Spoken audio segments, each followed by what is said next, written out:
پیدا ہوئی اور آپ نے ڈے کیئر میں رکھوا لیا, ان کو تنخواہ دے کے بھائی تم ہمارے بچے کو پالو, جب سمجھدار ہو جائے تو پھر ہمارے حوالے کر دینا. تو ہوتا تھا یہ عربوں میں, ایسا ہوتا تھا. تو بہت سارے حل نکل سکتے ہیں. جن کو اللہ نے خوب مال و دولت دیا ہے ان کے بھی 2 3 میں کہتا ہوں تم جو مرو گے تمہاری جائیداد تو گورنمنٹ کھائے گی. انسان چاہتا ہے کہ تبھی شریعت نے اولاد کا حصہ زیادہ رکھا ہے. انسان چاہتا ہے میرا سارا مال کون کھائے, میری اولاد کھائے. اور بچے خوش بھی ہوتے ہیں ہمارے باپ نے ہمارے لیے اتنا چھوڑا. تو مالدار لوگ, ارب پتی لوگ, ایسے لوگ میرے پاس آتے ہیں 3 کروڑ روپے ماہانہ. ایک صاحب آئے, ایک یعنی میں اس لیے نہیں بتا رہا کہ گورنمنٹ نے پیچھے پڑ جائے, کتنی آمدن تھی ان کی, ٹیکس بھی دیتے ہیں وہ, کروڑوں روپے ارننگ ہے. ایسا تاجر ہے, بچے 2 ہیں 10 سال میں. تو یار یہ کروڑوں روپے ہیں, 2 بچے 3 بچے, تمہیں کیا مسئلہ ہے بھائی؟ کہہ رہے بیگم ہی نہیں مانتی. میں نے کہا بیگم سے بولو بیگم بچے پیدا کر دو, میں پلوا لوں گا تنخواہ پہ کسی کو آیا رکھ کے. سمجھ آ رہی ہے بات؟ تمہاری صحت اچھی, وہ بیگم کو یہ وسوسہ ڈال دیا نا کہ صحت خراب ہوگی.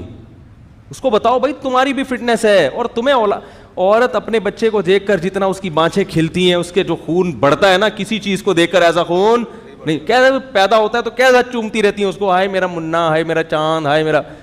تو یہ اس سے بڑھ کر تو تمہارے لیے کوئی نعمت ہے ہی نہیں. لیکن یہی ہے کہ وہ آگے ایک برطانوی رپورٹ ہے. اچھا یہ ڈاکٹر دوبارہ ان کے میں جملہ مکمل کر لوں. کہتے ہیں کہ اگر عورت کو اپنے اس جسمانی اور ذہنی نظام کا یہ فطری تقاضا پورا کرنے سے روک دیا جائے, یعنی اس کی نفسیات بھی اسی سے خوش ہوتی ہے اور باڈی بھی اسی سے فٹ رہتی ہے, تو اگر یہ اس کے برخلاف چلا جائے تو وہ شکستگی اور عزم حلال کا شکار ہوگی.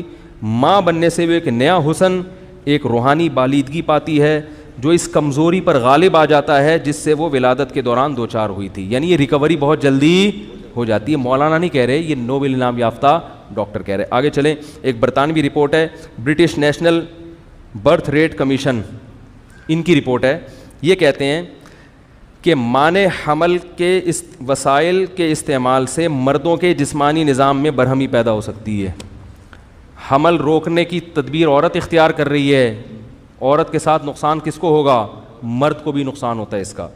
عارضی طور پر ان میں سیکچول ویکنس بھی پیدا ہو سکتی ہے. مجموعی حیثیت سے یہ کہا جا سکتا ہے کہ ان وسائل کا کوئی زیادہ برا اثر مرد کی صحت پہ نہیں پڑتا, مگر اس بات کا ہمیشہ خطرہ رہتا ہے کہ مانع حمل تدبیر اختیار کرنے سے جب مرد کو اپنی اس کی جو ڈیزائرز ہیں پوری طرح سے پوری نہیں ہوں گی, جو ازل کا طریقہ ہے نا کانڈوم وغیرہ کا طریقہ, مجھے شرم آ رہی ہے یہ باتیں کرتے ہوئے, لیکن بہرحال مجبوراً کرنی پڑ رہی ہے کیونکہ اب گورنمنٹ اس پہ اشتہار بھی چلائے گی. یہ بیہودہ اشتہارات بھی یعنی چلا سکتی ہے گورنمنٹ, تو مجبوراً بڑی مصیبت سے بچنے کے لیے چھوٹی مصیبت کو اختیار کیا جاتا ہے. لوگ یہ سمجھتے ہیں کہ یہ طریقہ تو نقصان دہ ہے ہی نہیں, ایسا نہیں ہے, ایسا نہیں ہے. کبھی کبھار تو ٹھیک ہے, لیکن جب 3 بچوں کے بعد آپ نے حمل روکنا ہے تو 5 سال آپ کو یہ طریقہ اختیار کرنا پڑے گا, جو کہ نیچرل. ایک مثال بڑی بیہودہ ہے لیکن دینی پڑ رہی ہے. آپ اپنی زبان پہ کوئی شاپر رکھو اور پھر آپ کوئی چیز کھانا شروع کر دو, یہ نیچرل ہوگا؟ زبان سے جب ہم کوئی بھی چیز رکھتے ہیں نا تو فوراً ایک زبان لعاب خارج کرنا شروع کرتی ہے جو اس چیز کو ہضم, یعنی قدرت نے پوری ایک اس حساب سے ڈیزائن کیا ہے. تو ایک دفعہ آپ نے شاپر رکھ کے روٹی کھا لی, 2 دفعہ کھا لی, 3 دفعہ کھا لی, 20 دفعہ کھاؤ گے تو معدہ کیا کر دے گا؟ ہضم کرنا چھوڑ دے گا, نقصان ہونا شروع ہو جائے گا. تو وہ طریقہ جو سب سے زیادہ کم نقصان دہ سمجھا جاتا ہے وہ بھی کم نقصان دہ نہیں ہے, وہ بھی کم نقصان دہ نہیں ہے.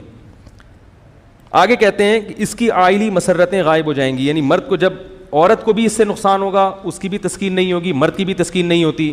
اس سے کیا ہوگا؟ میاں بیوی میں جھگڑے, حالانکہ پتہ نہیں ہوتا ہم کیوں چڑچڑے ہو رہے ہیں, مگر چڑچڑے ہونا شروع ہو جاتے ہیں. آگے لکھا ہے کہ اس کا نقصان یہ ہوگا کہ مرد کی توجہ پھر بازاری عورتوں کی طرف مائل ہونا شروع ہو جائے گی. تو یہ نقصانات ہیں. آگے یہ کہہ رہے ہیں کہ منع حمل تدبیر کا نتیجہ ہوتا ہے کہ عورت کے اعصابی نظام میں خلل پیدا ہوتا ہے, اس میں بد مزاجی اور چڑچڑاپن پیدا ہوتا ہے. جو خواتین حمل روکنے کی دوائیں استعمال کرتی ہیں ان کی طبیعت میں چڑچڑاپن پیدا ہو جاتا ہے. آگے ان کے شوہر کے ساتھ تعلقات خراب ہوتے ہیں, ان کو پتہ نہیں ہوتا کیوں لڑائیاں ہو رہی ہیں, لیکن وہ اندر طور پر کیا ہوتی ہیں؟ ڈسٹرب ہو رہی ہوتی ہیں. کہہ رہے ہیں یہ زیادہ تر ان گھریلو ان شادی شدہ جوڑوں میں ہوتا ہے جو کانڈوم کا استعمال کرتے ہیں. معذرت کے ساتھ مجھے اچھا نہیں لگ رہا یہ الفاظ زبان سے نکالنا, مجھے بھی حیا آ رہی ہے. لیکن اگر میں اتنی وضاحت سے بیان نہ کروں تو شاید میں سمجھتا ہوں کہ میں اس موضوع کا حق ادا نہیں کروں, کیونکہ لوگ یہ بات بھی اٹھا رہے ہیں کہ بھئی اس میں کوئی نقصان نہیں, اس میں بھی بہت زیادہ, کبھی کبھار تو ٹھیک ہے لیکن مسلسل استعمال اس کا کیا ہے. اور وہ ڈاکٹر یہ کہہ رہا ہے, یہ برٹش برطانوی رپورٹ یہ کہہ رہی ہے کہ اس سے میاں بیوی کے تعلقات, بولو بھائی, خراب ہو جاتے. ان کو پتہ نہیں ہوتا کہ ہم کیوں لڑ رہے ہیں. ہر جو بیماری ہے نا اس کی وجہ انسان کو معلوم ہونا ضروری نہیں ہے. یہ بھی ہے, اب اس کے بھی گورنمنٹ ایڈورٹائز چلانا شروع کرے گی. آگے ایک ڈاکٹر میری ہے, یہ بھی یو کے کی ڈاکٹر ہے, یہ کہتی ہیں کہ اسقاط کی وجہ سے بڑی تعداد میں ایسے اثرات مرتب ہوتے ہیں جو آئندہ ولادت کے امکانات کو بری طرح مجروح کر دیتے ہیں. بسا اوقات عورت حمل روکتی ہے کہ ہم اگلے 2 سال کے بعد پیدا کریں گے, 2 سال کے بعد پھر پیدا نہیں ہوتا, اولاد سے محروم ہو جاتی ہیں وہ. یہ بھی بہت دفعہ ہوتا ہے. یہ آپ کے اختیار میں نہیں ہے کہ کس سال بچہ پیدا ہوگا. تو پھر یہ میں ڈاکٹر الیکسس کیرل کا آپ کو وہ میں دوبارہ دہرا دوں, وہ کہتے ہیں کہ ایک احمقانہ عمل ہے کہ عورت کو ولادت کے عمل سے روکا جائے. اب جتنے فتوے آپ نے دینے مولویوں کے خلاف مت دو. یو کے, فرانس کے اور یورپ کے دیگر ممالک کے جو نوبل انعام یافتہ ڈاکٹر ہیں نا, آپ ان کو بولو کہ یہ ہمیں 500 سال پیچھے لے جا رہے ہیں, یہ کتوں کی طرح بچے پیدا کروانا چاہ رہے ہیں. معذرت کے ساتھ یہ الفاظ ہیں ان کے. آگے ایک ڈاکٹر کی رپورٹ ہے کہ ضبط ولادت کی گولیاں خطرناک نتائج کے حامل ہیں. ان کے استعمال سے سر چکرانا اور دیگر اعصابی تکلیف ہی نہیں بلکہ کینسر جیسے موذی مرض کا یہ سبب ہے. بات آ رہی ہے سمجھ میں؟ یہ تو میں نے مختصر سے ڈاکٹروں کے حوالے نہیں, کچھ معتبر حکیموں کے بھی حوالے دے دوں. حکیموں کو آپ ہلکا مت سمجھو, صحیح حکیم ہوتے ہیں نا. عطائی آج کل تو مارکیٹ میں 2 نمبر زیادہ چل رہے ہیں. میں نے خود دیکھا ہے کہ بعض مریض ایسے تھے جو ڈاکٹروں, آغا خان ہاسپٹل نے جواب دے دیا, حکیموں کی دوا کھا کے ان کو ایسے ایسے فنٹر حکیم پاکستان میں پڑے ہوئے ہیں, انڈیا پاکستان میں. تو یہ جو کہتے ہیں نا حکیم سارے 2 نمبر ہوتے ہیں, ایسا نہیں ہوتا. لیکن میں ان حکیموں کے نام نہیں بتاؤں گا کیونکہ میں ان کی پبلسٹی کے لیے یہاں نہیں بیٹھا. ایک حکیم تھے جن کو آغا خان ہاسپٹل نے کینسر کے مریض کو جو ہے نا لا علاج قرار دے دیا تھا. پنجاب میں ایک حکیم تھے, انہوں نے اس کا علاج کر کے دکھایا الحمدللہ. میں ایسے حکیم سے ملا ہوں, ایسے مریض سے ملا ہوں جس کو آغا خان ہاسپٹل نے مسترد کر دیا کہ ٹھیک نہیں ہو سکتا, اور بلوچستان میں ایک پسماندہ علاقے میں ایک حکیم تھا, انہوں نے اس کا علاج کر دیا. تو پھر بھی بتا دوں, حکیم کے پاس جانے سے پہلے 100 دفعہ قل اللہ احد پڑھ لیں, کیونکہ حکیموں کا کوئی بھروسہ نہیں ہوتا, کچھ بھی لگا سکتا ہے وہ. صحیح حکیم کو تلاش کرنا بڑا مشکل کام ہے, ہوتے ہیں بہرحال. اور میں نے ایک سرجن کو, آرمی کے سرجن کو دیکھا حکیم کی معجون کھاتے ہوئے, کہہ رہے یار کسی سے ٹھیک نہیں ہو رہا, اس کمبخت کی دوا سے میں خود ٹھیک ہونا شروع ہو گیا ہوں. کمبخت تو میں خود اپنی طرف سے کہہ رہا ہوں. تو آپ کو معلوم ہے کہ ہمارے ملک میں چند بڑے حکیم پیدا ہوئے جو واقعی بڑے خاندانی حکیم تھے, جن میں ایک حکیم محمد سعید بھی تھے. حکیم محمد سعید نے یہ مضمون شائع کیا ہے ہمدرد میں جولائی 1985 میں. اس میں یہ انہوں نے پوری ایک عورت کی ہسٹری بیان کی کہ اس کی صحت بگڑتی جا رہی تھی, جس کا میں خلاصہ بیان کر رہا ہوں. بالآخر ہم نے اس سے کہا کہ اولاد کی ولادت پہ آ جاؤ, بچے پیدا کرنا شروع کر دو.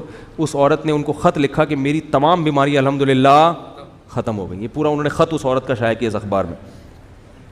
آگے وہ یہ لکھتے ہیں کہ ضبط ولادت کی گولیاں استعمال کرنے والی خواتین فالج کا بھی شکار ہو جاتی ہیں. ہمارے ہاں تو فری میں بانٹی جا رہی ہیں یہ دوائیں. فالج ہو جاتا ہے عورتوں کو ان دواؤں کے استعمال سے. یہ کینیڈا کی رپورٹ ہے.